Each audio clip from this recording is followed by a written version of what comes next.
جو شخص یہ چاہے کہ اس کے رزق میں برکت ہو اور اس کی عمر میں اضافہ ہو، وہ رشتہ داروں کے ساتھ سلوک اچھا کرے۔ آپ کا جواب یہ ہوگا، جناب ہم تو اچھا سلوک کرنا چاہتے ہیں، رشتہ دار ہی اچھا سلوک نہیں کرتے، انہوں نے ہی اذیت پہنچا رکھی ہے، انہوں نے ہی تکلیف دے رکھی ہے، ہر وقت ناک میں دم کر رکھا ہے۔ ہم تو اچھا سلوک کرنا چاہتے ہیں، رشتہ دار اچھا سلوک نہیں کرتے۔ میاں وہ اگر اچھا سلوک کریں گے اور آپ اس کے بدلے میں اچھا سلوک کریں گے، پھر کیا کمال ہوا؟ اچھائی کا بدلہ اچھائی دیا آپ نے، کمال تو یہ ہے کہ وہ برا سلوک کریں تم پھر بھی اچھا سلوک کرو، اس لیے کہ تمہارے پیش نظر رسول اللہ صلی اللہ علیہ وسلم کی سیرت ہے، حضور کا اسوہ انور ہے، حضور کی حیات طیبہ ہے۔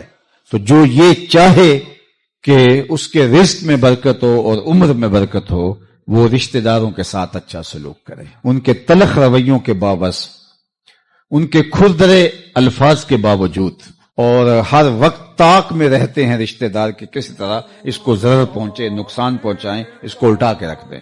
لیکن جب اس پر کوئی مشکل آئے تو آپ اس کے لیے کبھی برا نہ سوچیں۔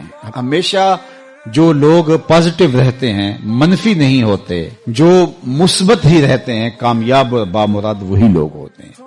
جو منفی شخص ہوتے ہیں، اس منفیت کے اثرات ان کے اپنے وجود کے اوپر مرتب ہوتے ہیں، اور جو لوگ مثبت ہوتے ہیں تو اس کے اچھے اثرات ان کے اپنے اوپر مرتب ہوتے ہیں۔ آپ اچھا سوچنا شروع کر دیں، اس سے آپ کی اپنی ذات کو فائدہ ہوگا، حتیٰ کہ آپ کا کوئی دشمن بھی ہے، آپ کو ضرر پہنچانے کے لیے لگا ہوا ہے، آپ اس کے بارے میں بھی اچھا سوچیں۔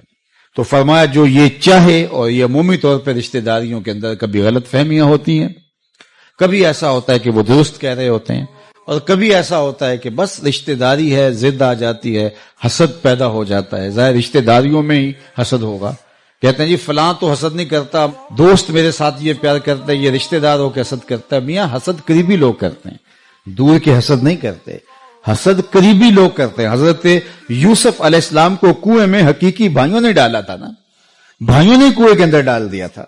تو اس لیے جو حسد کرنے والے ہوتے ہیں وہ قریبی ہوتے ہیں، دور نہیں ہوتے، ان کو معاف کریں۔ حضرت یوسف سے سیکھ